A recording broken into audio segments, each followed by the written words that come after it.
अब cassette number 14 का तीसरा topic, parsing of the noun. अब पार्सिंग ऑफ द नाउन में हम देखते हैं कि नंबर 1 वो नाउन की काइंड क्या है। दूसरा हम देखते हैं कि उसका जेंडर क्या है। तीसरा हम देखते हैं कि उसका नंबर क्या है। चौथा हम देखते हैं कि उसका केस क्या है। पांचवा हम देखते हैं कि उसका रिलेशन क्या है दूसरे वर्ड्स के साथ। तो अब आइएगा, एक सेंटेंस लेते हैं। Mohan shook his head। Mohan shook his head। अब इसमें दो नाउन है, एक मोहन है और एक क्या है, हेड है। ये जो मोहन नाउन है ये प्रॉपर नाउन है, ठीक। और इसका जेंडर मैस्कुलाइन जेंडर है और इसका नंबर सिंगुलर नंबर है और इसका केस नॉमिनेटिव केस है।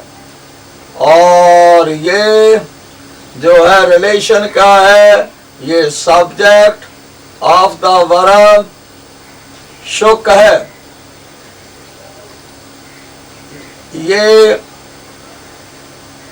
ये हो गई मोहन की पार्सिंग।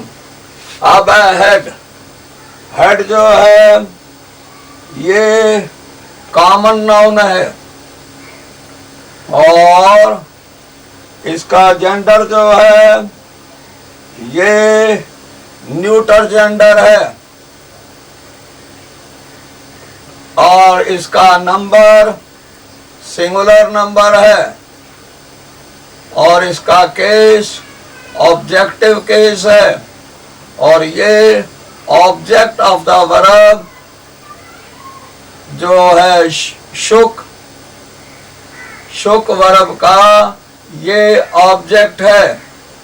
तो ये किसकी पार्सिंग हुई, हेड की। एक और देखिए, आशा इज माय सिस्टर। अब इसमें दो नाउन है, एक आशा और एक सिस्टर। आशा कौन सा नाउन है, ये प्रॉपर नाउन है। इसका जेंडर फेमिनाइन जेंडर है और इसका नंबर सिंगुलर है और इसका केस नॉमिनेटिव केस है और इसका रिलेशन ये subject of the verb is है, ये इज वर्ब का सब्जेक्ट है। अब आ जाइए, ये जो सिस्टर है ये कॉमन नाउन है और इसका जेंडर इसका जेंडर भी फेमिनाइन जेंडर है और ये भी सिंगुलर नंबर का है और इसका केस जो है हम नॉमिनेटिव केस ही कहेंगे।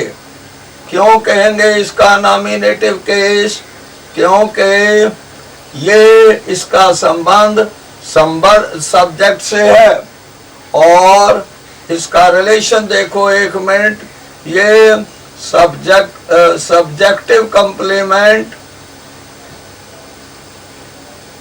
ऑफ द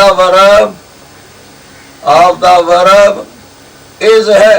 ये इज वर्ब का सब्जेक्टिव कंप्लीमेंट है, इसका संबंध इस सब्जेक्ट से है और इसलिए सब्जेक्टिव कंप्लीमेंट का केस नॉमिनेटिव केस होता है और ऑब्जेक्टिव कंप्लीमेंट का केस ऑब्जेक्टिव होता है।